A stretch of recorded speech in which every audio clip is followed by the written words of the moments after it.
ആഴ്ചയിൽ 7 ദിവസം വെറുതെ ഇരിക്കാൻ പറ്റിയ അത്രയും സന്തോഷം എന്ന് പറഞ്ഞ് കാലിൽ നീട്ടിയിരിക്കുന്ന ഒരാളായിരുന്നു ഞാൻ. ഈ ഇടയായിട്ട് പ്രൊഡക്ടിവിറ്റി അല്പം കൂടി പോയതുകൊണ്ട് എല്ലാ സമയവും എന്തെങ്കിലും ചെയ്തുകൊണ്ടിരിക്കണം. ഇന്നിവിടെ നല്ല മഴയും കാറ്റും ആയിരുന്നുകൊണ്ട് പുറത്തേക്കൊന്നും പോകാനില്ല. സോ ഞാൻ ഓർത്തു പെയിന്റ് ചെയ്യാം. അങ്ങനെ പൈസ ചെലവാക്കി പുസ്തകം മേടിച്ച് പെയിന്റ് ചെയ്യുന്ന കാര്യമല്ല ഞാൻ ഉദ്ദേശിച്ചത്. And I'm not a professional painter. പക്ഷെ എനിക്ക് എൻ്റെ യൂണിവേഴ്സിറ്റിയിൽ നിന്ന് ഒരു പോസ്റ്റ് കാർഡ് കിട്ടിയിട്ടുണ്ടായിരുന്നു when I went for a painting session.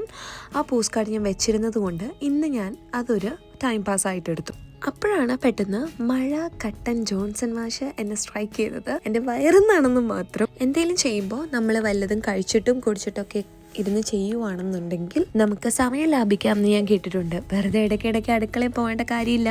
Multi ടാസ്കിങ്ങിൽ പിന്നെ പണ്ടേ ഞാനൊരു പ്രോയാണ്. സോ എനിക്കിതൊക്കെ എന്ത് പിന്നെ കോമ്പറ്റീഷനൊന്നും അല്ലല്ലോ ഇത്രയും കോൺസെൻട്രേറ്റ് ചെയ്തിരുന്ന് ചെയ്യാൻ വേണ്ടിയിട്ട്. സത്യം പറഞ്ഞാൽ പെയിന്റ് ചെയ്യുന്നതിൻ്റെ ഇടയ്ക്ക് ഒരു ടൈം പാസിന് വേണ്ടിയിട്ടാണ് മിക്സറും ചായയൊക്കെ എടുത്തതെങ്കിലും അതൊക്കെ പെട്ടെന്ന് തന്നെ തീർന്നു. പെയിന്റിങ് തീർന്നപ്പോൾ ഒരു 1.5 മണിക്കൂർ പിടിച്ചു എന്ന് മാത്രമേ ഉള്ളൂ. So this is a video of a girl enjoying her rainy Saturday evening.